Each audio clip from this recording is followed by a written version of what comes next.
High school में study करने वाले मेरे प्यारे बच्चों, नमस्कार। आज आप पढ़ेंगे dust of snow. Dust of snow एक ऐसी सिंबॉलिक पोएम है रॉबर्ट फ्रॉस्ट की, जो देखने में बेहद छोटी प्रतीत होती है, क्योंकि ये एक ऐसे पोएट हैं, एक ऐसे कवि हैं जो बड़ी साधारण रूप से, बड़ी ही समझदारी के साथ हमें एक प्रेरणा देने वाली बातें कह जाते हैं, जो देखने में बहुत छोटी होती हैं, लेकिन वे हाईली सिंबॉलिक पोएम होती हैं। बहुत ही एक मार्गदर्शन करने वाली, एक प्रतीकात्मक तो लगती हैं, लेकिन बड़े स्वाभाविक ढंग से हमें कोई एक ज्ञान दे जाती हैं। एक बार जब रॉबर्ट फ्रॉस्ट का मन बेहद खिन्न था, उनका मन बेहद दुखी था, और दुखी मन के कारण वे अपना पूरा का पूरा दिन अस्त व्यस्त समझ रहे थे। अचानक वे ऐसे मार्ग से गुजरे जहाँ एक हेमलॉक ट्री था। ये एक ऐसा पेड़ होता है मेरे बच्चों, जो काफ़ी बड़ा होता है, लेकिन पॉइजनस होता है, विषैला होता है, और इससे दवाइयों आदि का निर्माण किया जाता है। उसी पेड़ पर एक कौवा बैठा था। यह ऐसा क्षेत्र था जहाँ बर्फ़ गिर रही थी, और वो बर्फ़ जमी हुई थी उस पेड़ पर, जिसके कारण जब रॉबर्ट फ्रॉस्ट उस पेड़ के पास से गुजरे तो उस कौवे ने हलचल की, और हलचल के कारण थोड़े से कण बर्फ़ के रॉबर्ट फ्रॉस्ट के ऊपर गिरे, जिससे उनका मन प्रफुल्लित हो गया, और उन्होंने ऐसा महसूस किया, अपने में एक परिवर्तन महसूस किया। और परिवर्तन महसूस करने के कारण उनका कहना है कि फिर जो मेरा पूरा का पूरा समय नष्ट होने वाला था, बेकार होने वाला था, मन खराब था, उस छोटे से क्षण ने हमारे जीवन में एक उत्साह भर दिया, एक नई चेतना भर दी, जिससे जो बचा हुआ शेष मेरा जो समय बर्बाद होने को था, वह मेरा समय बच गया, और उन्हें मैं श्रेष्ठ कार्यों में लगाने में सफल हो पाया। अब देखते हैं इस पोएम का भावार्थ। The way a crow,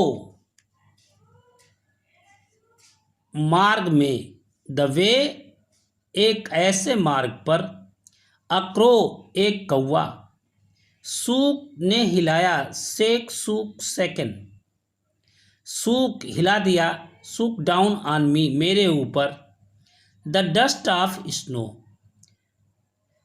snow बर्फ के, डस्ट धूल, बर्फ के कण, particle, from a hemlock tree, एक हेमलॉक पेड़ से, एक हेमलॉक पेड़ से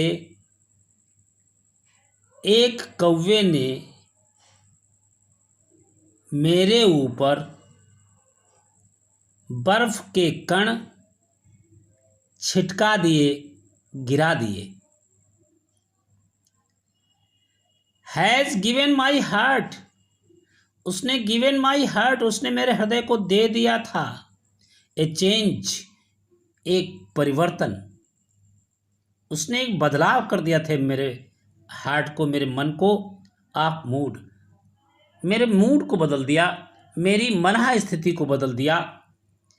एंड सेव्ड सम पार्ट, और बचा दिया था, सम पार्ट, कुछ भाग, ऑफ ए डे, उस दिन का, आई हैड ड्यूड, जो मैं उदास होकर नष्ट करने वाला था, जिसे मैं उदास होकर, जिसे मैं परेशान होकर नष्ट करने वाला था, वह समय मेरा बचा दिया। अर्थात मैं अपने कार्य में पुनः उसी जोश खरोश के साथ जुट गया।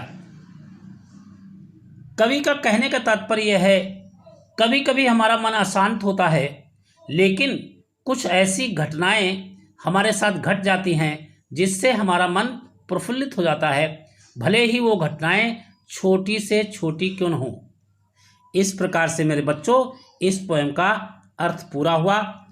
इसी पार्ट में हम इनकी दूसरी पोएम भी आपको समझाने वाले हैं।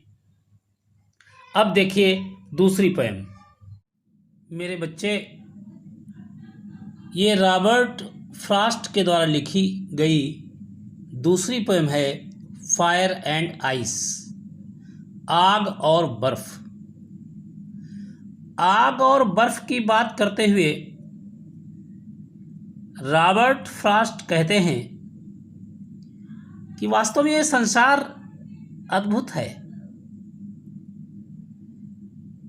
यह संसार इतना अद्भुत है कि व्यक्ति अपनी हवस, अपनी वासना, अपनी महत्वाकांक्षा और अपने कभी न समाप्त होने वाली इच्छाओं के कारण इस संसार को नष्ट कर लेगा।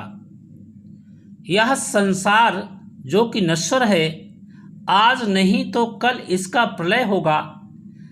ऐसी स्थिति में व्यक्ति को अपने सद्मार्ग पर चलना चाहिए, अपनी मर्यादा में रहना चाहिए और उसे इस प्रकार के कभी कोई कृत्य नहीं करने चाहिए जिससे मानवता को किसी प्रकार की हानि होती हो। क्योंकि रॉबर्ट फ्रॉस्ट जी कहते हैं, हालांकि मैंने सुन रखा है कि यह संसार नष्ट होगा ही होगा। तमाम प्रकार के धार्मिक विद्वान अलग अलग प्रकार से इसका वर्णन करते हैं। बाइबल के मानने वाले लोग ऐसा मानते हैं कि इसका विनाश आग के द्वारा होगा और हमारे धर्म ग्रंथ अर्थात वैदिक धर्म ग्रंथ ऐसा कहते हैं कि जल के कारण प्रलय होगा, विनाश होगा इस समस्त संसार का। इसीलिए वो समझाते हुए कहते हैं, सम से कुछ लोग कहते हैं the world will and in fire, इस संसार का अंत आग के कारण हो जाएगा। एक ऐसी भयानक आग आएगी जिससे समस्त संसार जलकर खाक हो जाएगा, नष्ट हो जाएगा। सम से इन आइस, और कुछ लोग ऐसा कहते हैं कि यह बर्फ के द्वारा नष्ट होगा। बर्फ पिघलेगी पहाड़ों से और बर्फ के पिघलने से, जल के प्रभाव से यह समस्त संसार नष्ट हो जाएगा, डूब जाएगा। From what I have tested of desire, जहाँ तक मैंने अपनी इच्छा का स्वाद चखा है। आई हैव टेस्टेड, जहाँ तक मेरी अपनी इच्छा है। आई होल्ड विद दोज, मैं उन लोगों का पक्षधर हूँ। आई होल्ड विद, मैं उनके साथ बंधा हुआ हूँ, मैं उनसे सहमत हूँ। हु फेवर फायर, जो आग का समर्थन करते हैं, जो आग का समर्थन करते हैं, मैं उनका समर्थन करता हूँ, मैं उनका पक्ष लेता हूँ। ऐसा कहते हैं रॉबर्ट फ्रॉस्ट जी। आगे कहते हैं, but if it had to perish twice,